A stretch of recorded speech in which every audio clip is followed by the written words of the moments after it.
بسم الله الرحمن الرحيم আসসালামু আলাইকুম ওয়া রাহমাতুল্লাহ। সুপ্রিয় শ্রোতাবৃন্দ, আমাদের নিয়মিত আয়োজন প্যারাডক্সিক্যাল সাজিদের আজ শোনাব 14তম পর্ব। তবে শুরু করার আগে ছোট্ট একটি অনুরোধ, নিত্য নতুন ভিডিও পাওয়ার জন্য অবশ্যই চ্যানেলটিকে সাবস্ক্রাইব করে দিবেন এবং লাইক কমেন্ট করে সাথে থাকবেন। তাই কথা না বলে শুরু করা যাক। আমাদের আজকের আলোচ্য বিষয় কোরআন, আকাশ, ছাদ এবং একজন ব্যক্তির মিথ্যাচার। মফিজুর রহমান স্যার সাজিদের দেখে এক অদ্ভুত দৃষ্টিতে তাকিয়ে আছেন। তাকানোর ভঙ্গি এরকম, বাচ্চা আজকে তোমাকে পেয়েছি, আজ তোমার 12টা না বাজাতে পারলে আমার নামও মফিজ না। সাজিদ মাথা নিচু করে ক্লাসের বাইরে দাঁড়িয়ে আছে।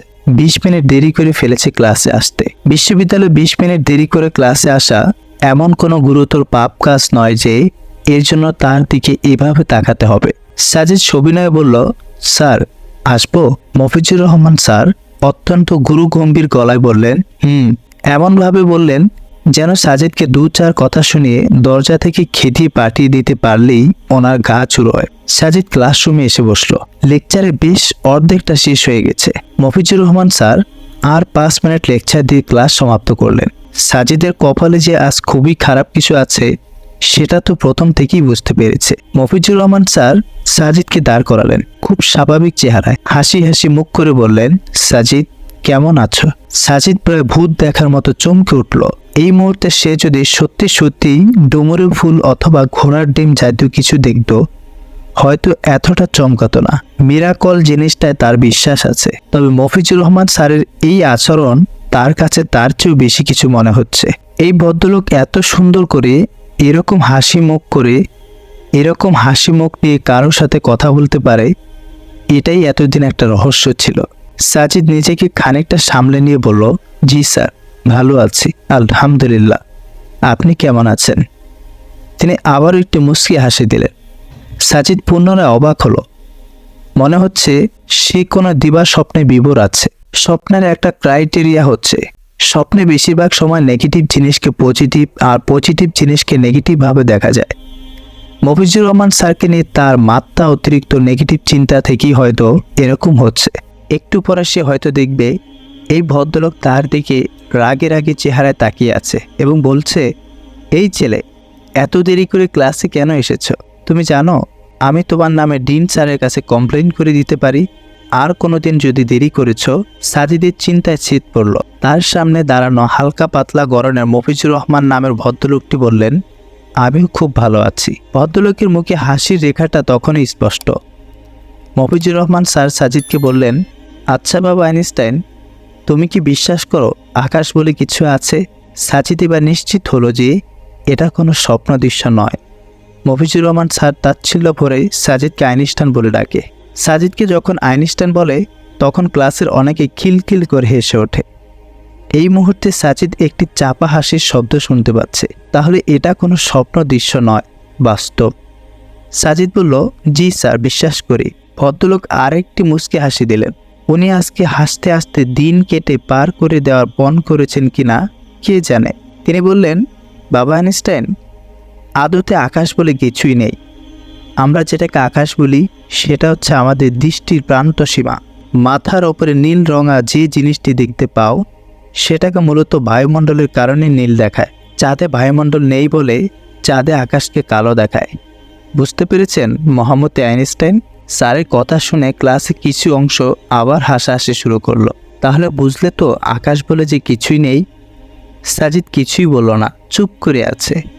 স্যার বললেন, গত রাতে হয়েছে কি জানো? নেট সার্চ দিয়ে একটি ব্লগ সাইটের ঠিকানা পেলাম, মুক্তমানা ব্লগ নামে।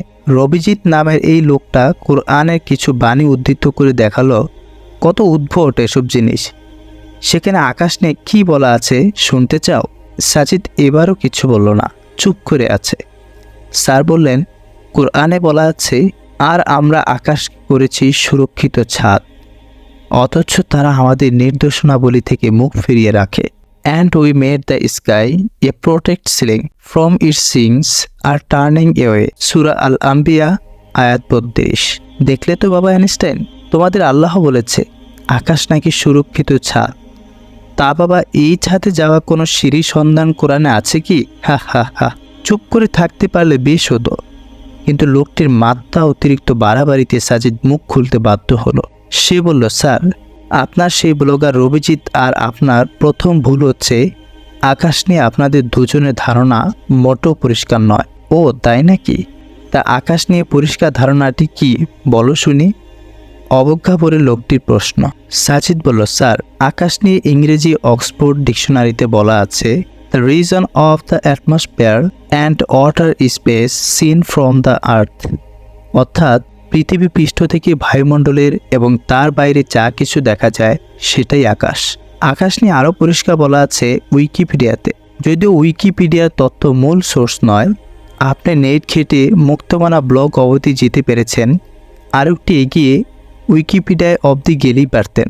যা হোক, আকাশ নিয়ে উইকিপিডিয়াতে বলা আছে, the sky or celestial dome is everything that lies above the surface of the earth including the atmosphere and other space.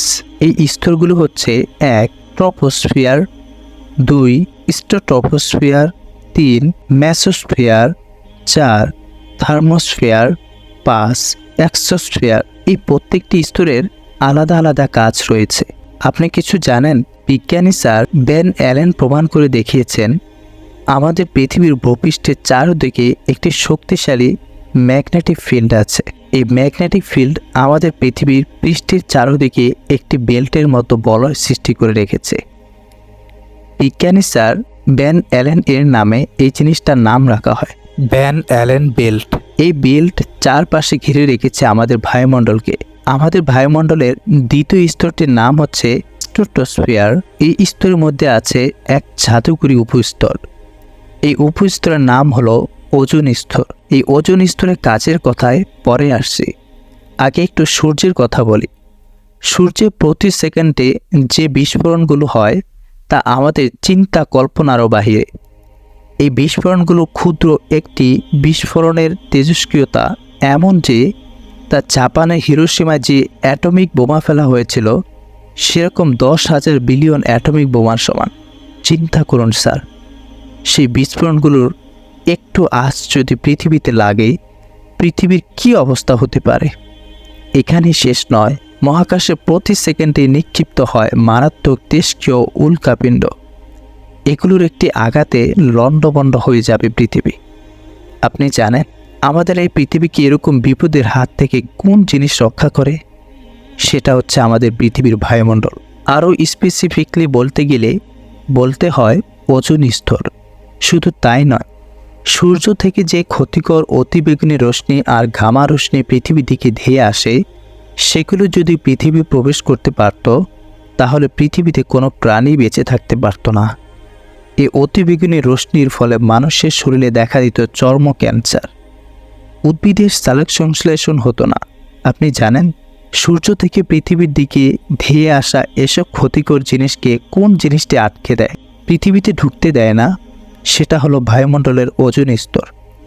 এই ওজোন স্তর এসব ক্ষতিকর উপাদানকে স্ক্যানিং করে পৃথিবীতে প্রবেশে বাধা দেয়। মজার ব্যাপার কি জানেন?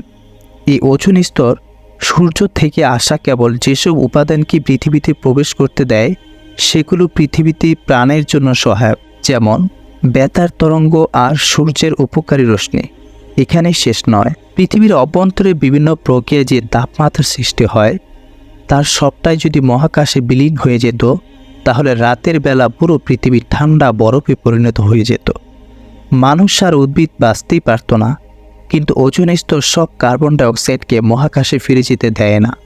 কিছু কার্বন ডাইঅক্সাইডকে সে ধরে রাখে, যাতে পৃথিবীর তাপ হারিয়ে একেবারে ঠান্ডা বরফ শীতল না হয়ে পড়ে।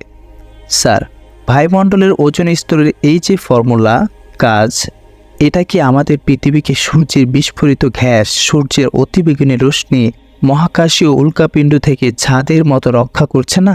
আপনার বাসায় বৃষ্টির পানি প্রবেশ করতে পারে না আপনার বাসার ছাদের জন্য। বিভিন্ন দুর্যোগে আপনার বাসার ছাদ যেমন আপনাকে রক্ষা করছে, ঠিক সেইভাবে বায়ুমণ্ডলের এই ওজোন স্তর কি আমাদের পৃথিবীকে রক্ষা করছে না? আমরা আকাশের সংজ্ঞা থেকে জানলাম যে পৃথিবী পৃষ্ঠ হতে ওপরের সব কিছু আকাশের মধ্যে পড়ে। বায়ুমণ্ডল তো তাহলে আকাশের মধ্যে পড়ে, এবং আকাশের সংজ্ঞায় বায়ুমণ্ডলের কথা আলাদা করেই বলা আছে। তাহলে বায়ুমণ্ডলের এই যে আশ্চর্য রকম প্রোটেক্টিভ পাওয়ার, এটার উল্লেখ করে যদি আল্লাহ তাআলা বলেন আর আমরা আকাশকে করেছি সুরক্ষিত ছাদ, অথচ তারা আমাদের নির্দেশনাবলী থেকে মুখ ফিরিয়ে রাখে, তাহলে স্যার ভুলটা কোথায় বলেছে? বিজ্ঞান তো নিজেই বলেছে বায়ুমণ্ডল, স্পেশালি বায়ুমণ্ডলের ওজোন স্তর একটি ছাদের ন্যায় পৃথিবীকে রক্ষা করছে। তাহলে আল্লাহ তাআলাও যদি একই কথা বলে, তাহলে সেটা অবৈজ্ঞানিক হবে কেন? আমি চ্যালেঞ্জ করে বলতে পারি, আপনার সে অভিজিৎ রায় বিজ্ঞান কম বোঝেন সম্ভবত। ওনাদের কাজ সুস্পষ্ট প্রমাণ থাকার পরও মন গড়া কথা লিখে কোরআনের ভুল ধরা। কথাগুলো বলে সাজিদ থামল। পুরো ক্লাসে সে এতক্ষণ ধরে একটা লেকচার দিয়ে গেল বলে মনে হচ্ছে। তাকে আইনস্টাইন বলায় যারা খলখল করে হাসত, তাদের চেহারাগুলো হয়েছে দেখার মতো। মফিজুর রহমান স্যার কিছুই বললেন না। সি ইউ নেক্সট বলে ক্লাস থেকে বেরিয়ে গেলেন সেদিন।